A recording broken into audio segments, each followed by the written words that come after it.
Assalamualaikum warahmatullahi wabarakatuh.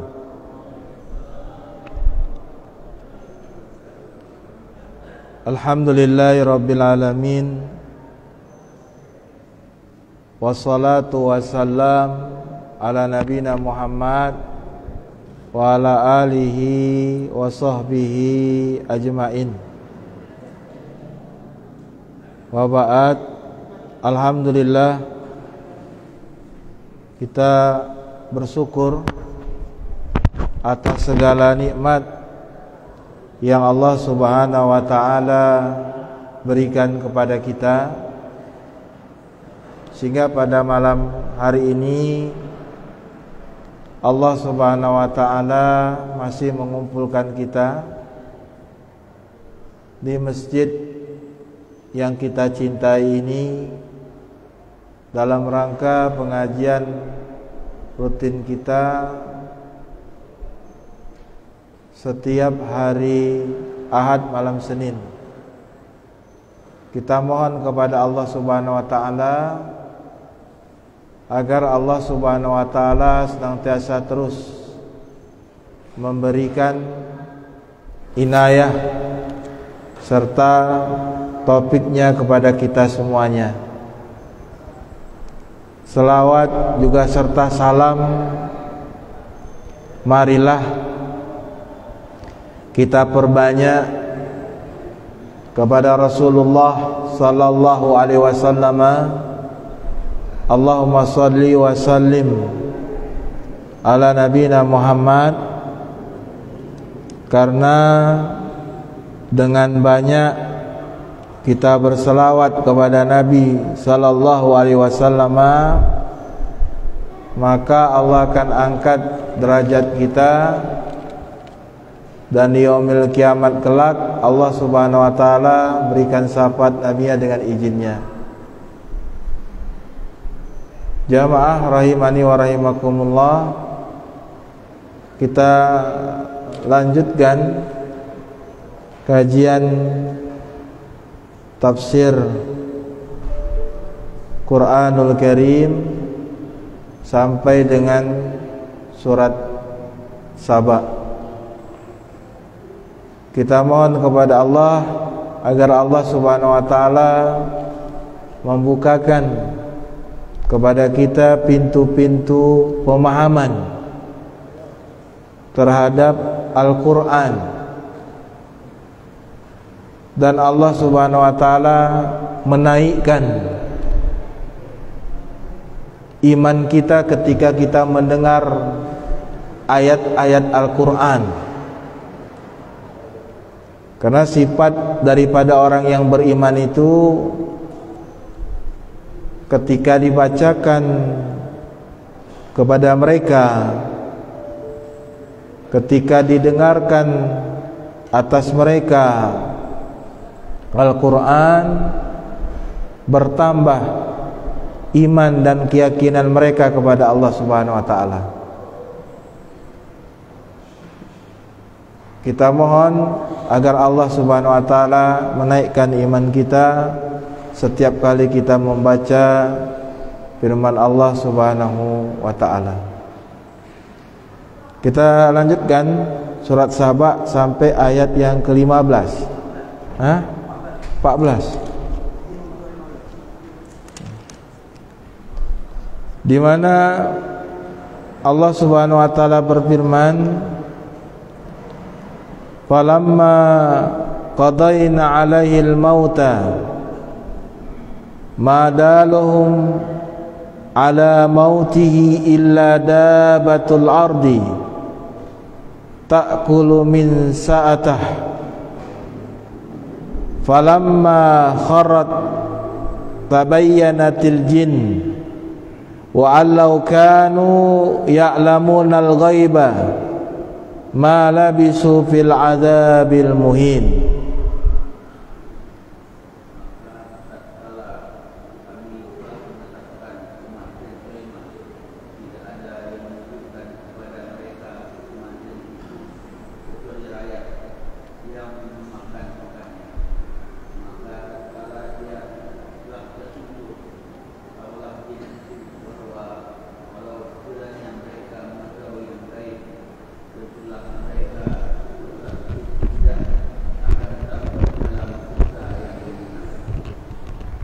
Ya.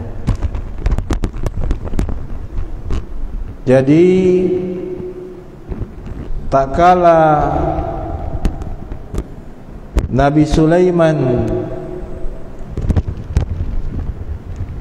meninggal,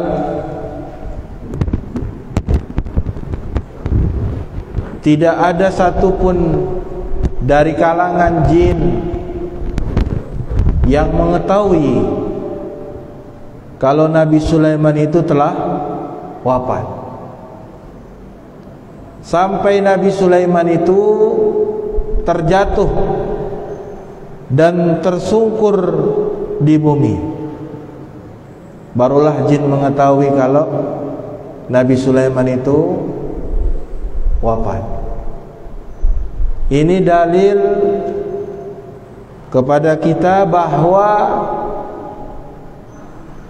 jin, iblis dan bala tentaranya itu tidak akan pernah mengetahui perkara gaib.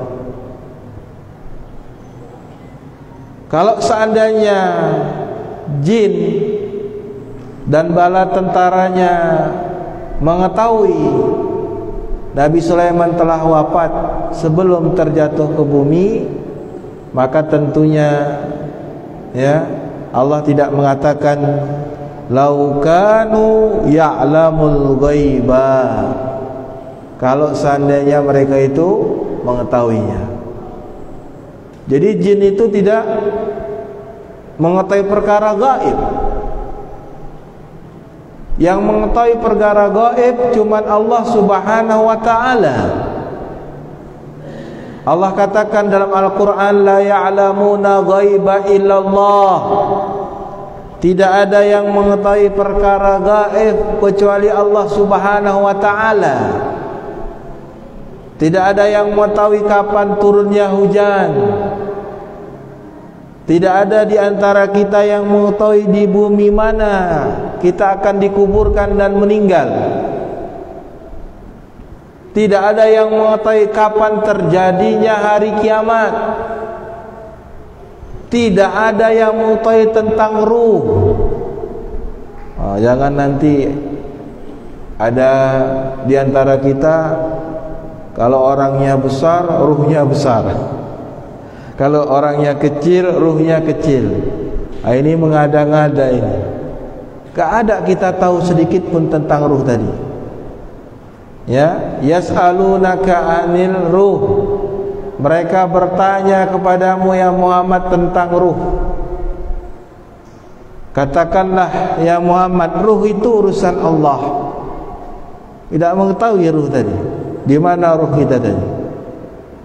Tapi dia berada di dalam jasad kita. Di mana letak dan tempat tinggalnya, wallahu taala a'lam. Ini dalil surat Saba ini sebagai dalil kalau jin, syaitan, iblis dan bala tentaranya itu tidak mengetahui perkara gaib. Ya, yang ke depan, yang ke belakang, enggak tahu. Yang mengetahui perkara gaib itu cuman Allah Subhanahu wa ta'ala. Kemudian kita masuk ke ayat yang 15. Laqad kana li saba'in fi maskanihim ayah jannatani an yamini wa shimal kullu min rizqin rabbikum washkuru lahu baldatun tayyibatun wa rabbun ghafur.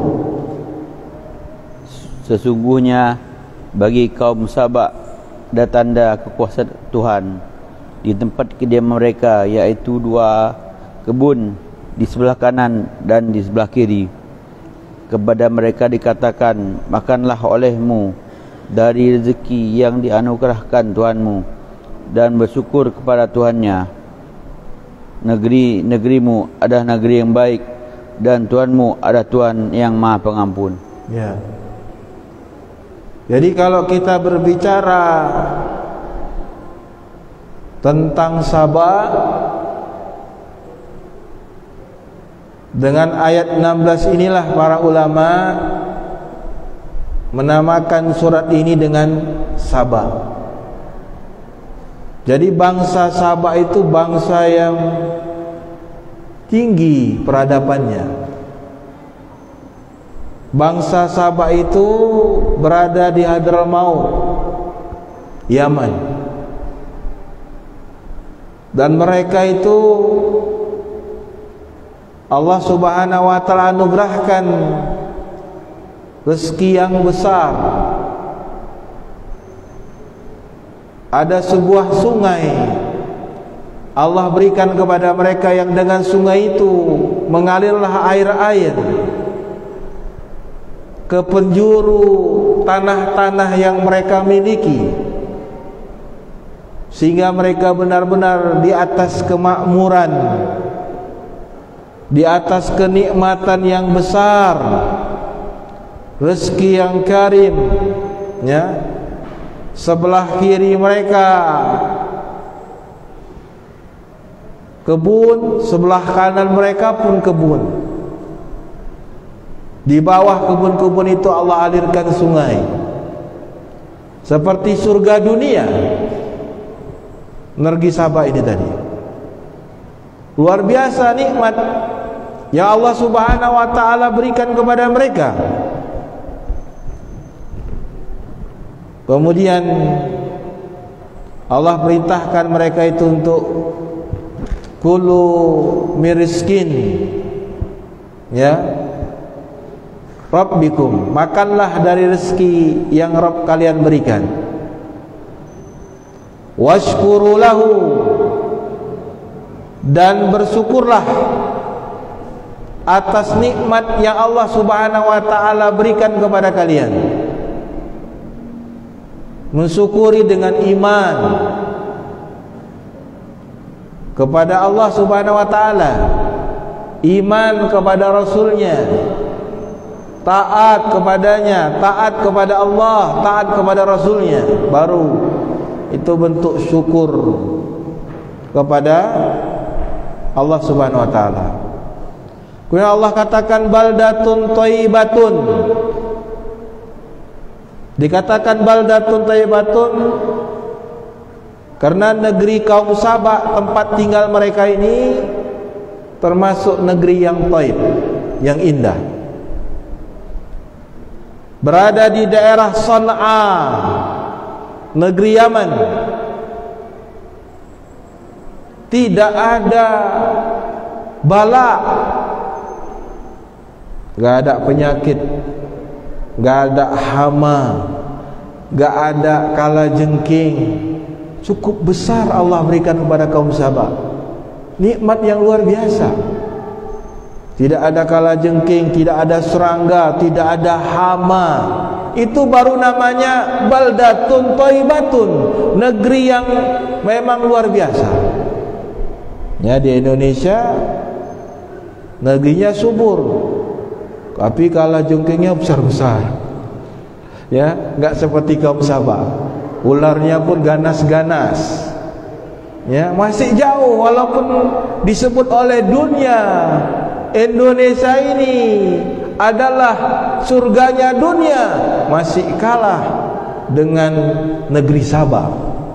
Gak ada binatang buas, hama pun tidak ada. Benar-benar baldatun thayyibatun.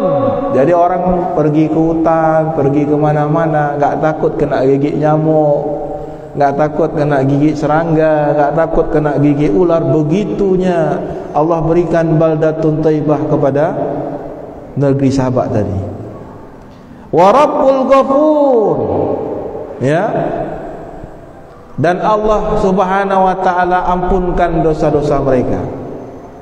Ini negeri Saba ini, penduduknya diampunkan dosa-dosanya, ya, diampunkan kesalahan-kesalahan mereka tadi, ya. Ketika itu mau bertobat, mau beristighfar kepada Allah Subhanahu wa taala, ya. Akan tetapi abartum hadhi ni'am, fakafaruha wa lam yashkuru. Akan tetapi mereka itu meremehkan nikmat Allah yang Allah berikan kepada kaum Sabak tersebut. Penduduk Sabak meremehkan nikmat Allah yang Allah berikan begitu banyaknya, begitu agungnya, sampai-sampai tidak ada sedikit pun kejelekan di dalam negeri Sabak tadi. Tapi mereka tak bersyukur, ya, dengan nikmat yang Allah berikan tadi. Mereka malah kufur kepada Allah. Mereka menentang dakwah para nabi. Walam yashkuru, mereka tidak bersyukur atas nikmat yang Allah Subhanahu wa taala berikan. Ini negeri kaum Sabak. Jadi pelajaran bagi kita, masyarakat bangsa Indonesia. Sekarang ini negeri kita ini Masya Allah kaya minyak, ya, minyak itu dari bawah turun, dari atas turun, tanaman-tanamannya luar biasa, sungai-sungainya Masya Allah luar biasa. Indonesia memang surga dunia. Tapi apakah Allah Subhanahu wa taala terus memberikan Indonesia seperti ini? Ya, kalau kita masyarakat Indonesia tidak pandai bersyukur seperti kaum Sabak, meremehkan nikmat Allah tadi, ya, meremehkan begitu banyak kebaikan yang Allah berikan kepada bangsa Indonesia ini, enggak pandai kita mensyukurinya, maka bisa jadi Indonesia menjadi negeri Sabak kedua, ya, karena Allah berfirman, la in sakartum la azizannakum wa la in kafartum inna azabi lasyadid. Itu kata Allah Subhanahu wa taala. Maka negeri Sabak ini pelajaran untuk bangsa kita, negeri kita, jamaah rahimani wa rahimakumullah. Harus pandai kita bersyukur kepada Allah Subhanahu wa taala atas nikmat yang Allah Subhanahu wa taala berikan kepada kita. Antum tahu, ya, saya pernah dari kampus biru itu, kampus Lipia Jakarta itu disebut kampus biru. Saya jalan dengan orang Nigeria, karena di situ ada orang luar negeri pun belajar, dari Thailand, dari Singapura, dari Nigeria. Saya berjalan naik bis berlima, 3 orang negeri Nigeria, satu lagi kawan saya, satu lagi saya. Jadi berhentilah kami di jalan yang besar, ya. Dia lihat orang Indonesia banyak sepeda motor, masing-masing kita punya sepeda motor, masing-masing kita punya mobil. Dia lihat, dia bilang Indonesia ghani, Indonesia kaya. Di negeri kami tidak banyak orang yang memiliki sepeda motor, gak banyak memiliki mobil, ya. Tapi digaung-gaungkan, ya, Indonesia ini digaung-gaungkan oleh para, ya, penjahat-penjahat.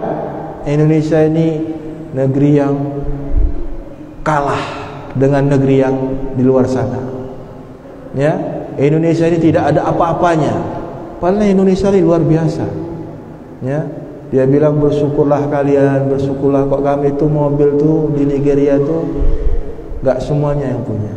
Aceh Tamiang, ya, itu tiap hari 14 unit sepeda motor laku, Pak.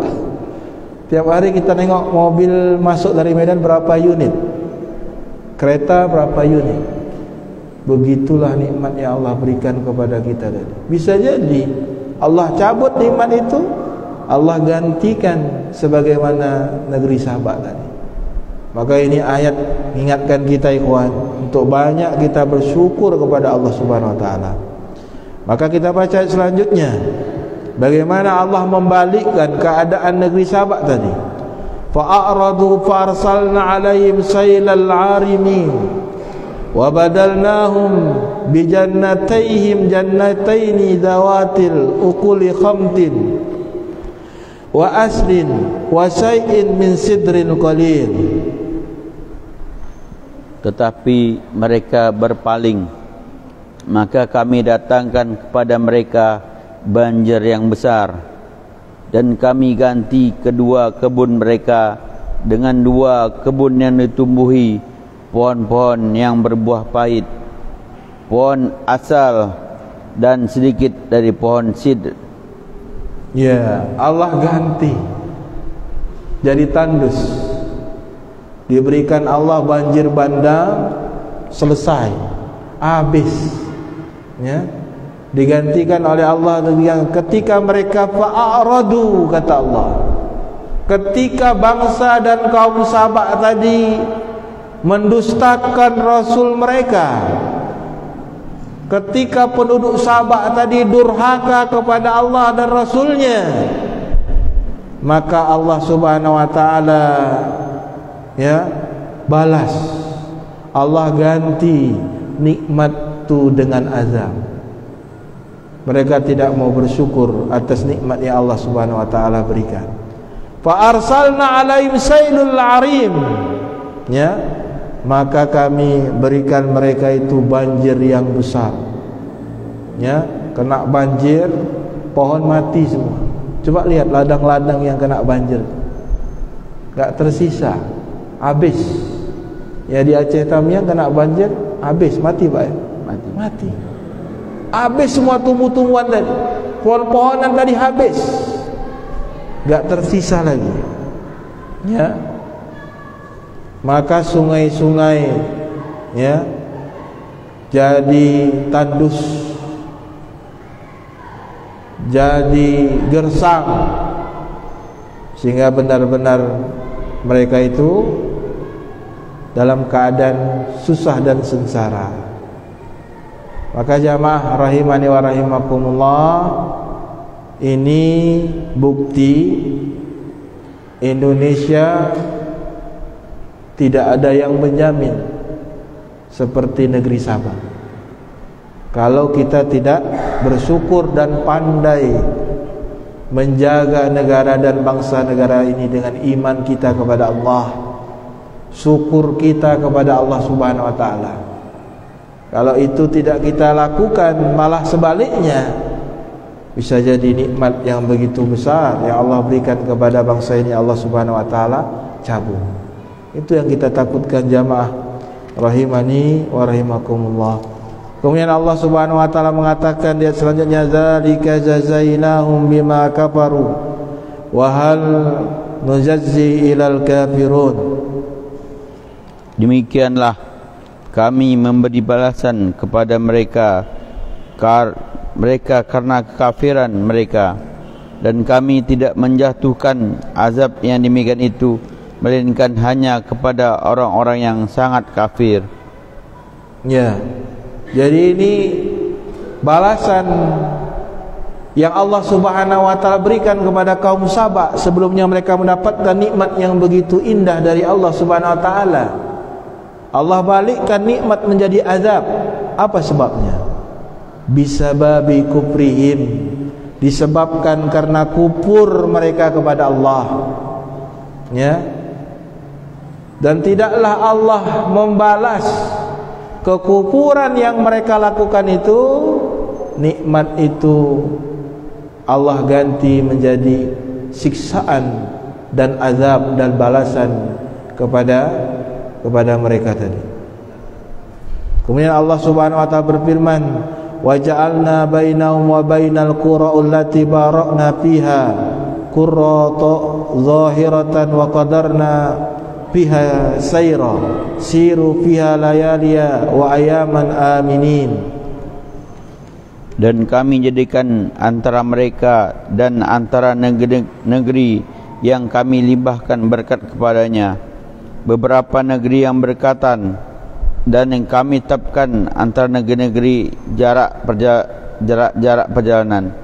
Berjalanlah kamu di kota-kota itu pada malam dan siang hari dengan aman.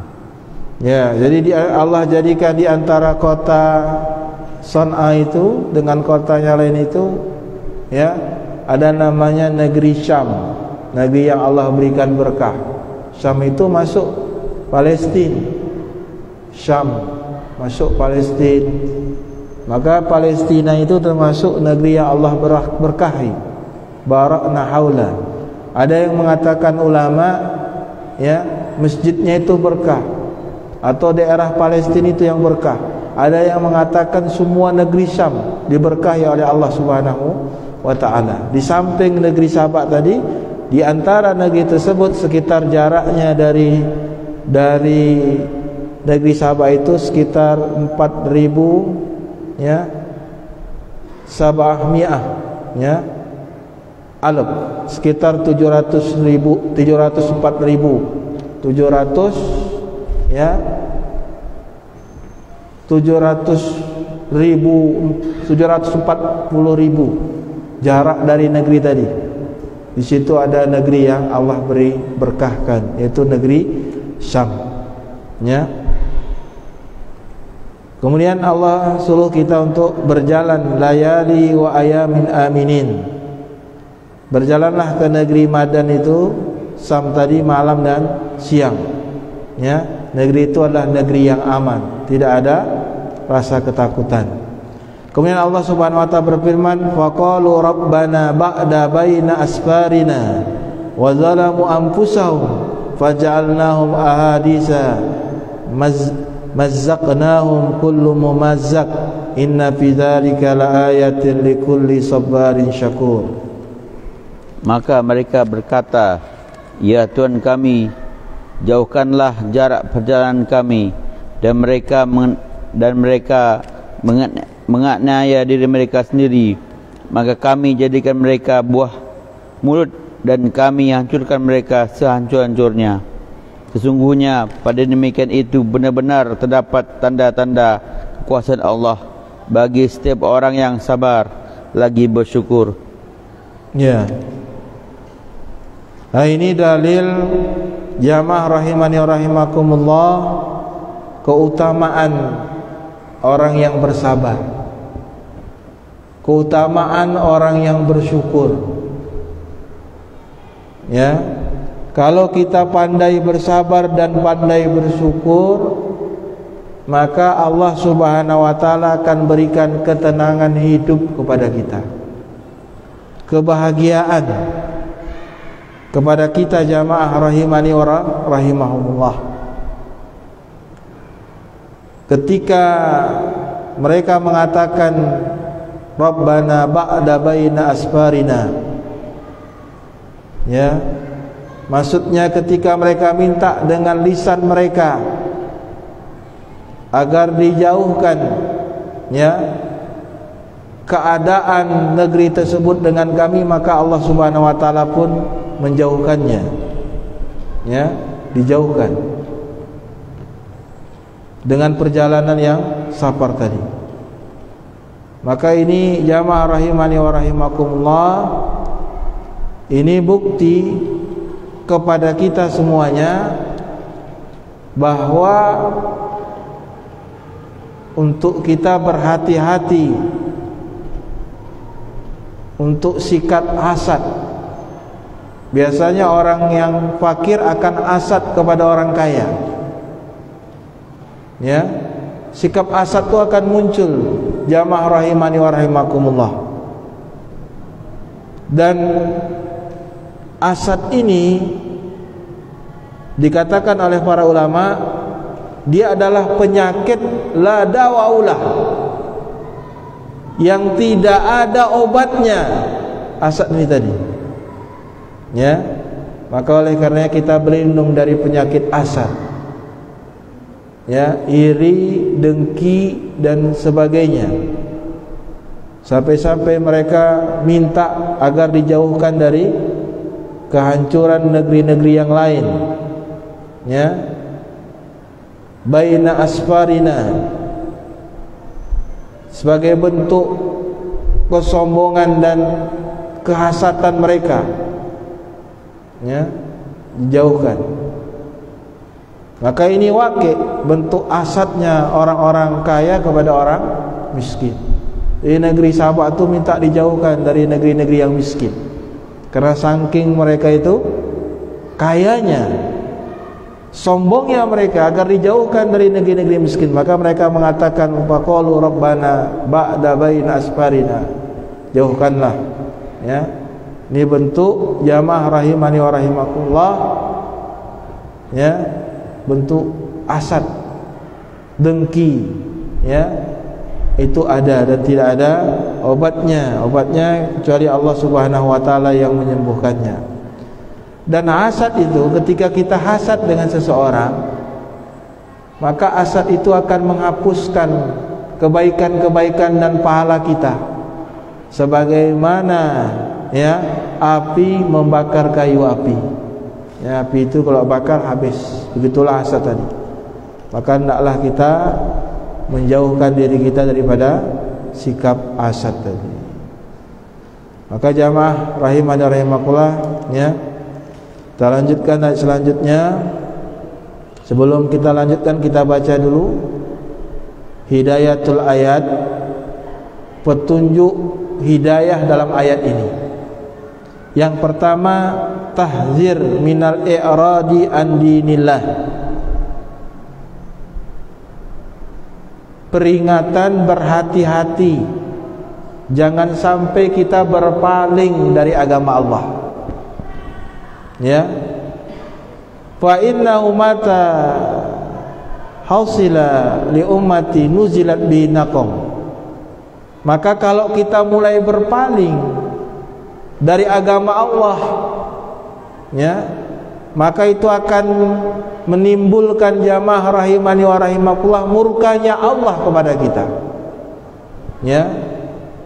Maka Allah akan balik. Kalau Allah sudah murka kepada kita, Allah balik nikmat tadi, Allah balik menjadi azab, ya. Berapa banyak kita lihat umat-umat terdahulu hebat-hebat, peradabannya jauh lebih besar daripada peradaban umat sekarang, ya.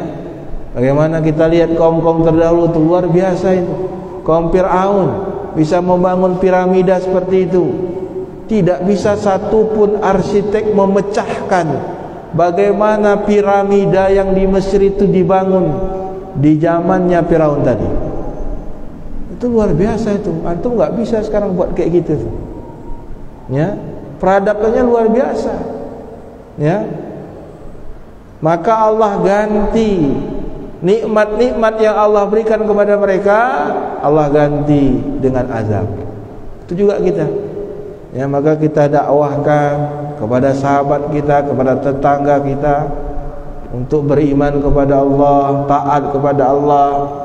Kalau kita sudah enggak taat lagi, itu efeknya bukan untuk diri kita sendiri, bangsa dan negara ini menjadi korbannya, ya. Kalau kita tak taat, ya, maka mungkin karena banyak orang yang sholat malam di tengah malam, banyak orang yang bersedekah, banyak orang yang beribadah, masih banyak orang yang soleh di muka bumi ini, Allah tak jadi turunkan azab karena doa-doa dan orang-orang soleh, ya, di antara kita. Yang kedua jamaah rahimani wa rahimakumullah, tahdzir min kufur ni'am bil israfi fiha wa sarafiha fi ghairi mardatillah wahabuha azza wa jalla. Peringatan untuk kufur dengan nikmat Allah. Jangan sampai kita kufur dengan nikmat Allah. Kufur dengan nikmat Allah itu ada dua modelnya. Yang pertama, nikmat Allah itu kita hambur-hamburkan. Kita dapat nikmat Allah, kita jor-joran, kita habiskan yang enggak bermanfaat. Dihabiskan harta untuk hal-hal yang tak bermanfaat, ya. Itu satu, israf, melampaui batas mengenai harta. Yang enggak penting-penting pun dibeli, saking enggak ada uangnya lagi, saking banyaknya uangnya tadi, enggak tahu dibeli. Wasarafa bi ghairina, atau nikmat Allah tadi yang diberikan oleh Allah kepada kita, kita gunakan di jalan yang tidak Allah ridhoi. Itu bentuk kufur kita kepada nikmat yang Allah berikan. Yang ketiga, bahayanya hasad. Hasad itu adalah penyakit dan tidak ada kesembuhan orang yang tertimpa penyakit hasad tadi. Ya, wal iyadzubillah. Hasad itu memakan amal kebaikan kita seperti api membakar kayu bakar. Yang keempat jamaah, fadilah tentang sabar dan syukur dan maha tingginya Allah Subhanahu wa taala. Allah itu maha sabur, maha kesabaran, dan Allah itu maha syukur. Ya, ini adalah sifat dan nama-nama Allah Subhanahu wa taala, as-sabur wasyukur. Itu termasuk bentuk daripada Asmaul Husna. Ini saja yang bisa saya sampaikan dalam pertemuan kali ini. Insyaallah taala di pertemuan akan datang kita lanjutkan di ayat yang ke-20. Subhanakallah bihamdika asyhadu an la ilaha illa anta astaghfiruka wa atubu ilaik. Akhiru da'wana alhamdulillahi alamin. Assalamualaikum warahmatullahi wabarakatuh. Lagi jamaah rahimani wa rahimah.